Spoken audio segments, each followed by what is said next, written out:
Chapter 14. Chapter 14, Ticketing Program. Section 14.1, Purpose. The OHME ticketing program was created to streamline administrative procedures, cut costs, and reduce regulatory burdens on persons subject to the Federal Hazardous Materials Transportation Law, and currently covers certain violations, most of which have non-substantial direct impact on safety involving regulatory requirements mandated on federal hazard law. However, OHME is a description of modified violation criteria based on problematic and other considerations. The ticketing program affords a respondent opportunity to respond to a violation of HMR, agreeing to pay significantly reduced penalty and waiving the right of full injunction by the PHMSA Office of Chief Counsel if via the civil penalty process described as 49 CFR. Title 49 CFR Part 107, Section 107.3.1, 107.327. Section 14.2. The scope. Some violations which being addressed under the ticket program are listed: failure to conduct hazardous material training and maintain records thereof, manufacture of certain packaging of dot specification manufactured October 1, 1994, and which no longer authorized to do so; use of certain specifications packaging of October 1st, 1996, when such packaging are no longer authorized; failure to register as a shipper hazardous material when required, continue to operate under an expired special permit; failure to file hazardous material in an incident report; failure to provide closure instruction for closing packaging; failure to follow manufacturer instruction process of any violation under this program in conjunction with one of the violation injunction indicated above. The most improved OHME enforcement officers and corrective OHME such violations authorized and incorporated when little or no direct impact is on the safe transportation of hazardous materials. Section 14.3 Procedures. 14.3.1 Investigators' Actions. Once you confirm the authorization to process IN rep as a ticket, the action is you can take it very similar to those as enforcement report the following modification. Select the ticket option of the interview and investigator page on the HMIS where its drop down is labeled action. Continue report directed in Chapter 8 of this manual.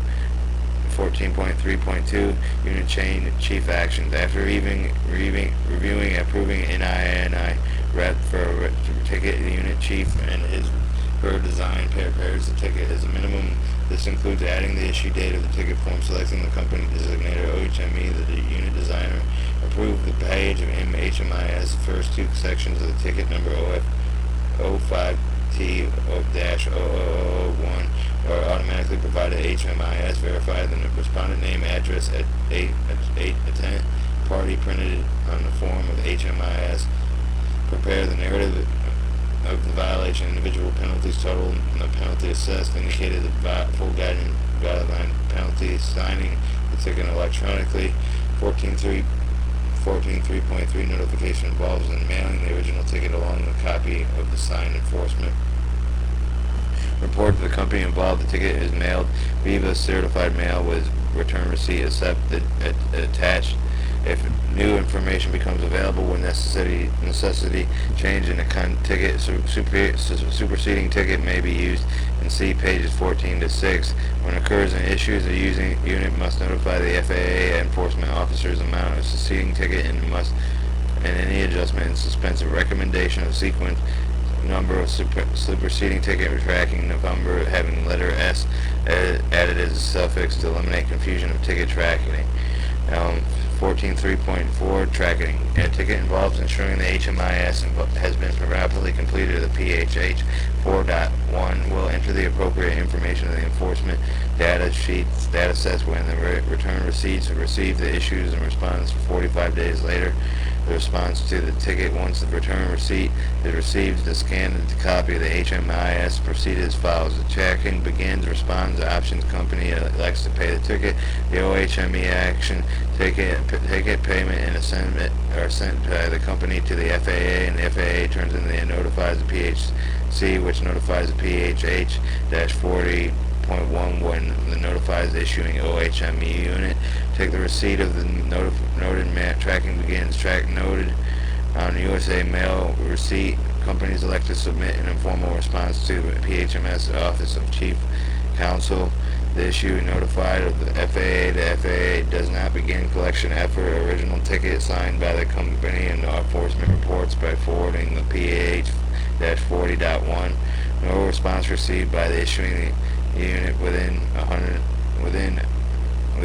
55 days of the ticket issuing notifies the company failing to respond to have waived the right of the hearing and admitted the violation. The office then provides a copy of the letter to the FAA and collection efforts are initiated. 14.35 when no non-response. When a company fails to respond to a ticket issuing, it will send a letter to the VA certified mail. When receipt is requested, informs the party involved in responding, waived and the right of hearing, admitting the violation is set forth by the ticket. A copy of the letter is forwarded to the FAA. The action of FAA commences the collection efforts. And the ticket of non-compliance is on page 79 of the official Office Hazardous Material Enforcement Opsman, June 27th.